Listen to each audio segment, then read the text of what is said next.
Okay, so I'm gonna start this over here continue from the video I just put up. So, although the judge basically did all that information on record and claimed that I was a positive when I'm going to show you throughout these videos that I was not negative, and it was only his lies and basically his perjury, and that's why he kept telling me about a perjury, because he was actually perjuring himself on an oath, although he's the judge. That's what that is. I don't care if a judge do it, a prosecutor. When you lie under oath, it's perjury, which consists of 3 to 5 years in jail. But do you think they receive the same recognition of when a person is lying under their establishment as being a judge or a prosecutor? No. People don't look at them as being liars. But they are. And he just lied under oath. And I just proved it to you by showing you the PBT results of the JAM Enterprise testing. I'm also going to show you a document he sent over to my district circuit court. I was going to take this to appellate court because it had time framed out. You know, you got time limits. So I was on my way to the Court of Appeals. I'm going to show you how this deterred me from the Court of Appeals. Court of Appeals, once I put my documentation in against this 43rd District Court and against the attorney at the Court of Appeals, after I'm learning all these documents, I'm in the process, learning the procedures, I was stopped by the Court of Appeals because they said I had an open case in my county at the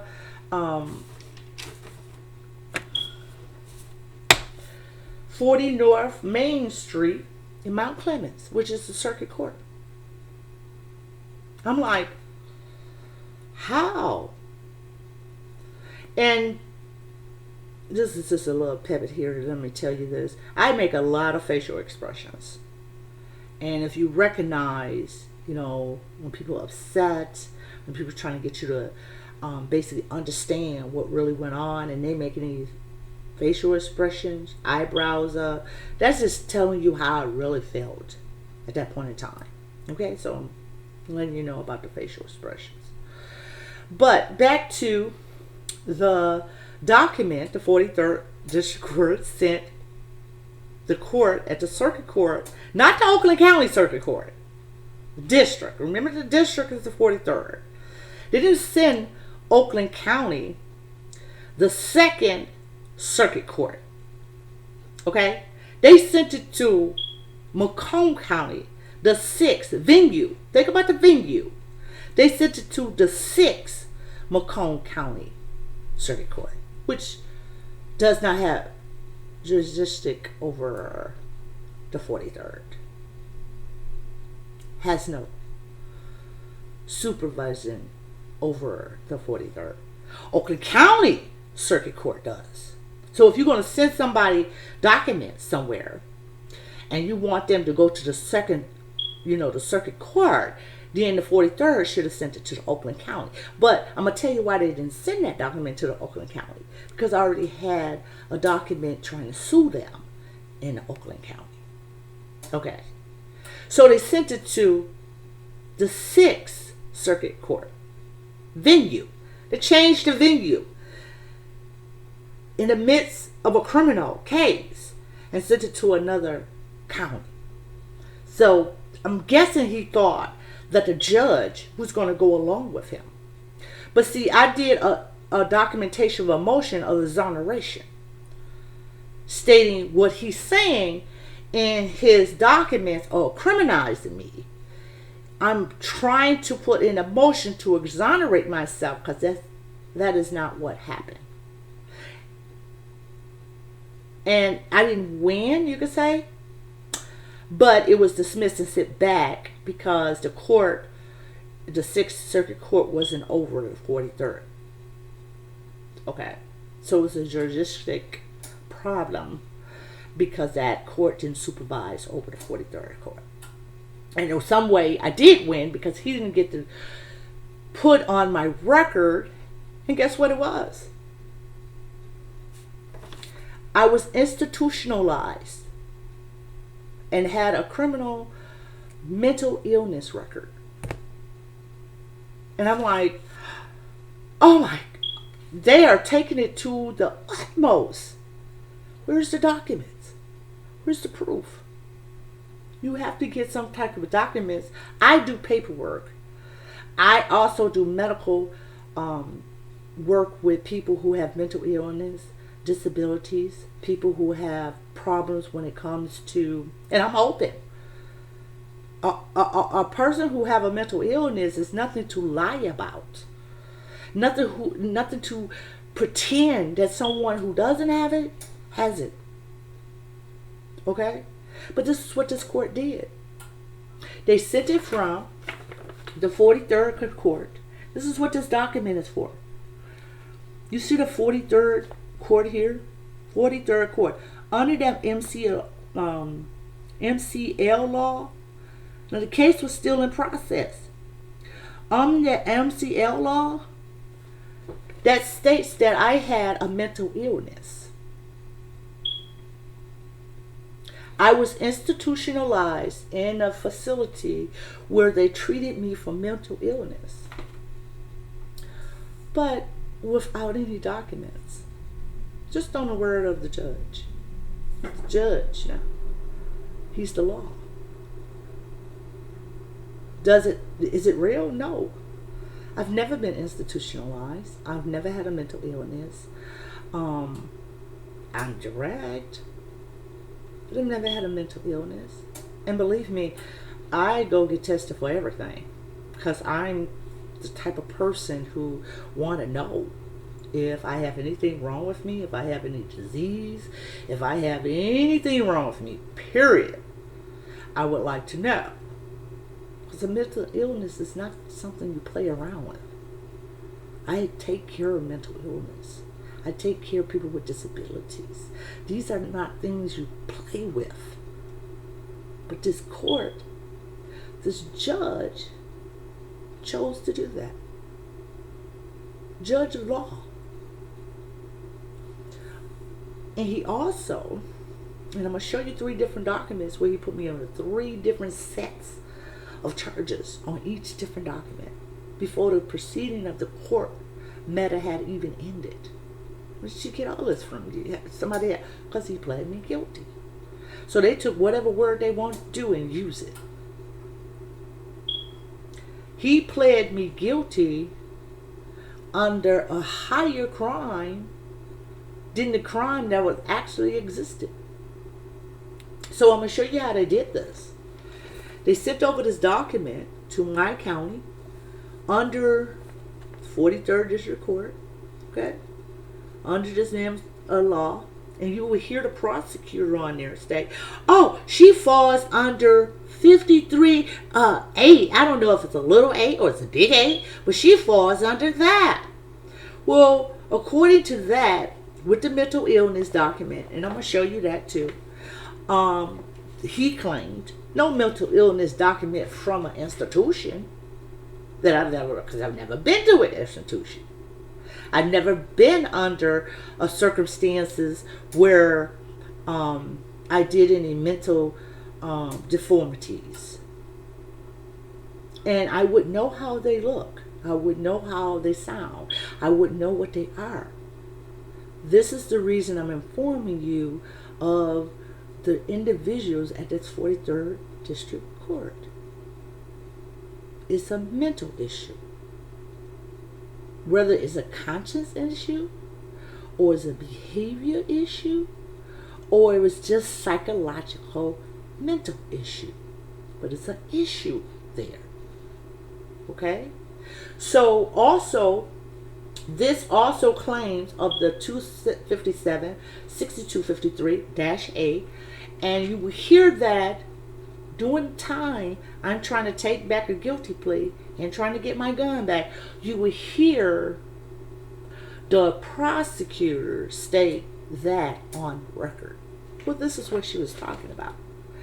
Other than him sending over a document saying I have mental illness, they also sent over the document. This also indicate, let me show you where this indicate here.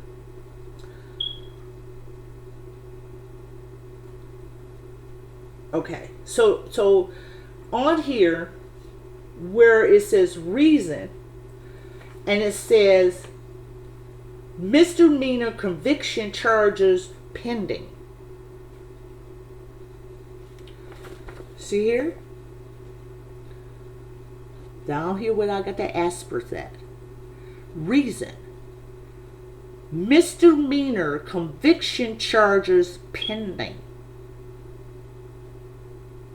Now you have, go back here, and what this charges here also mean, and I'm going to show you under the charges, the same charges, it meant that a person have a mental disorder, and under them same charges, where it goes to A, B, a little small a, big A, and I'm going to show you under them charges where those charges also indicate 1210, which is OWVI by controlled substance, which is an OWID, operating while in under drugs or impaired by drugs, which is Schedule 1. Schedule 1 is like cocaine or heroin, or it can be both. You see the 53A? Both are 53A. That means that you're operating an toxic vehicle and you are possession of marijuana. And in the circuit court, it's a felony. Now, 1200, both of these codes are used. Okay? Both of these codes are used. This is 1210 and then 1220. In 1200, both of the codes are used. When someone puts you under the 1200 category, that means you have both of them categories of charges on you. The charges of OWI, driving, operating a vehicle while intoxicated. And then you have the OWID, which is drugs, which they specifically put down the drugs they're talking about. They're not talking about just medication of lidocaine running on your legs. They actually put down what they want you to charge this person with if this person have this. But you can't charge them with drugs if it's something like a pharmaceutical medication drug. It's got to be under a Schedule 1, which is a legal drug like cocaine and heroin. Okay? And then under the vehicle of possession of 1220 here, okay, you have to have the possession of marijuana. Okay?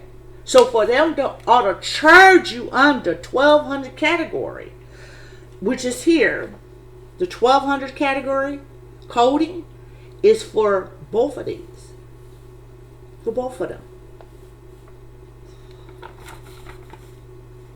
So I'm intoxicated.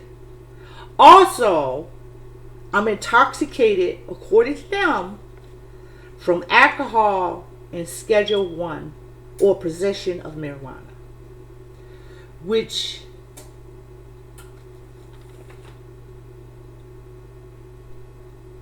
they had no evidence.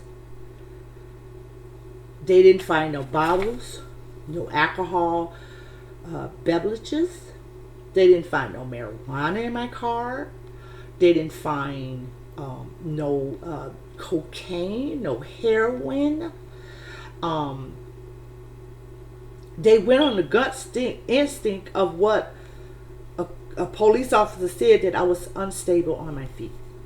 Then they sent, and I'm going to show you how they sent documents to me stating that they had received 2 vials of gray tubes of blood of mine. And they sent it to the lab to get a result 30 days later. And if you look at my videos, I'm emphasizing on it. 30 days later, after the first attorney wouldn't dismiss the case, 30 days later, with a measurement of a 0.15. And I'm going to show you them documents. I'm not going to do it right now, but I'm going to show you them documents. But I'm also going to show you what actual tube and the documents from St.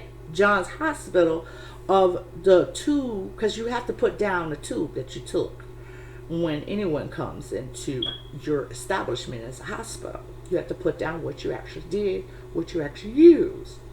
They used this tube. This is a lavender tube. So, what am I saying? I'm saying the medical tech, that's the only one, no hospital doctor was there. I requested for one because in the laws, Michigan Penal laws back then, and it still proceeds of my case today, that you had to have a medical doctor in the room when you take anyone's blood when it comes to this matter. No doctor, no RN, a medical tech took the blood tube, inverted it 10 times. And this is what he put down on his documentation. But I'm going to show you what the police department put down. And sent to the lab. And it claimed it was my blood. Now, I'm going to also show you a document where I asked them to send it to another lab to just get the specimen done on it, because the 2 vials you're talking about never was taken from me. Because I have the document from the St. John's Hospital of the vial that was taken from me. 1 vial. And the thing about this is that, you know, they had to have some help, because these vials have serial numbers on them.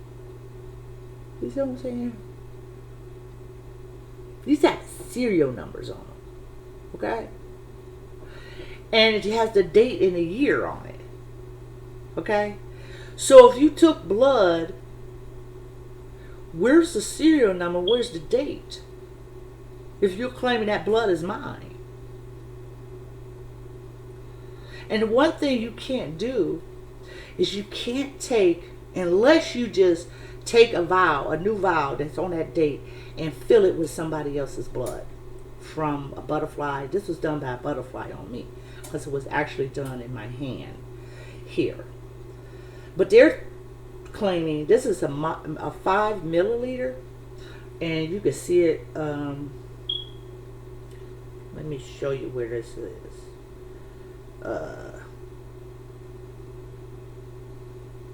Okay, let me show you what this is. This is like a 7.2 milligauge, and it is a 5 milliliter, and I'm gonna show you. No, 4.0. Okay, not even 5. It's a 4.0. See that? Let me try to turn it around here. It's a 4.0.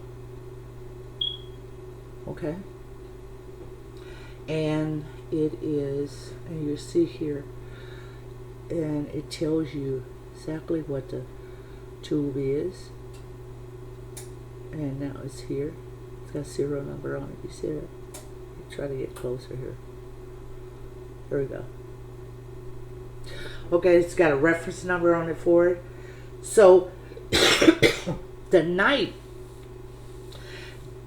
which is morning, 4:30 in the morning, they couldn't take a tube, another specimen tube, and use it and show it on record, which is the serial numbers, the reference numbers, the date it was on them, and let me show you the date, as that morning. That's the reason why they refused to send it to another lab. and why they refuse, because the lab would document all this information. As a phlebotomist, you have to document all this information. Okay, I'm a phlebotomist. And a lot of people, I thought she said she was an administrator. I'm an administrator too. But I'm also a phlebotomist. I would kind of get to everything so you can see my qualifications. Okay. And this was back in 2002. MedRight. I took the program, passed it, been a phlebotomist assistant, and that's here, 2002. Okay? So, I know what you're supposed to do and how you're supposed to do it. Now, when he was taking this, and I kept asking, and you would hear, if I can get this audio, you would hear it, but I have pictures telling him I want to see a doctor. I do not want him to take my blood. There was a reason why that was. Okay? But when he took the blood, he took it with a butterfly in the side of my hand. Insert this in a butterfly and you can get this tube. Okay? This is a lavender. This tube you cannot analyze for alcoholism. You can't analyze this for alcoholism because it got toxic. You see that this is an old tube too, but if you look at it, you see how it's sweating inside. It's not actually sweating; it's toxic. That's medication. We got a buffering put in here. We got medication coating where it conflict with the blood, and the results that you're asking for in your profile, whoever the person is the reason why this tube is set up the way it is. Okay? So, you cannot, repeat, get a toxication level from this type of tube. And this is the type of tube you use. And I'm going to show you, come back to, I'm going to pivot back to this, and I'm going to show you, because I got to research and get all the documents on the St. John's Hospital. But I'm going to show you how they sent me the document trying to get money from taking my blood that morning. How he signed. Now, if they had a warrant, it would have been fine for to take my blood. And I'm going to show you exactly how they misconstrued that. Now, in my report for the complaint that I put against the officer, I state in that complaint of how this guy ran upstairs and said he had a warrant, come back down and took me to the hospital. I'm going to go through that again and make it clear as possible. But when I looked at the documents, as I'm doing the research trying to figure out all this, I found out they didn't even have a warrant for the blood. And the reason why I know this is because I have a document that the officer signed saying he was my guardian. I'm going to show you that document. He's my guardian. And you think I'm lying. You got to really read and listen and really probe out things that took place this day. And I'm going through this and I'm like, oh my God.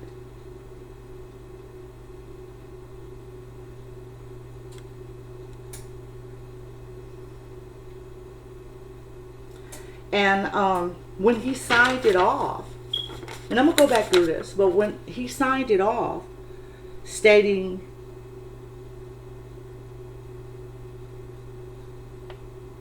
that he was my guardian. See what it says?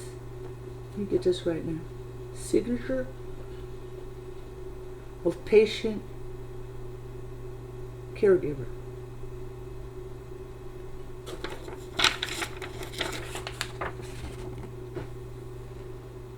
He's never been a caregiver, patient. I've never been to him.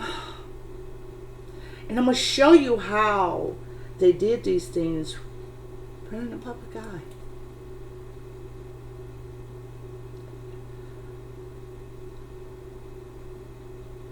So, this is Meet Up, Speak Up, and I'm going to continue this until I finish it, and I'm hoping it helps someone on understanding how they falsify documents. And it looks like they're doing their job. It looks as deceiving.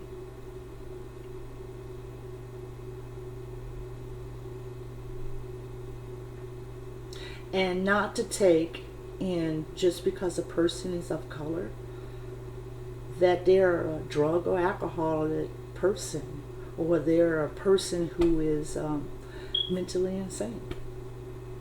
But I'm going to show you how they falsify documents.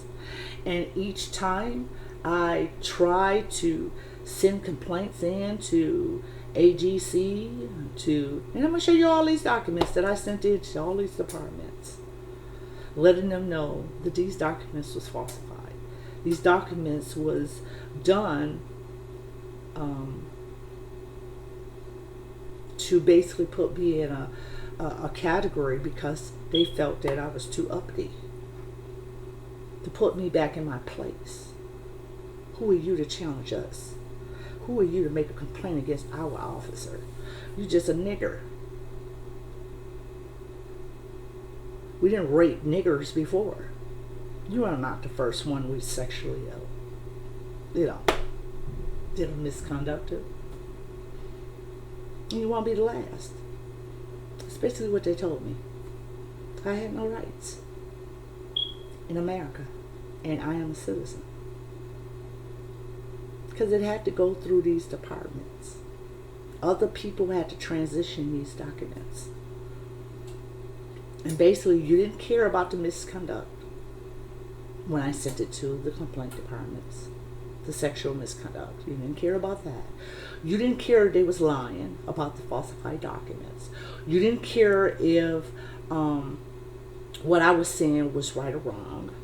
You didn't care about this judge purging himself under oath. So what did they give us? And these are Republicans in our office right now, sitting in these departments, making these decisions over your life. But they're not on factual decisions. They're on bias, prejudice, and a mentality without a conscience. Think about it. This is Meet Up, Speak Up.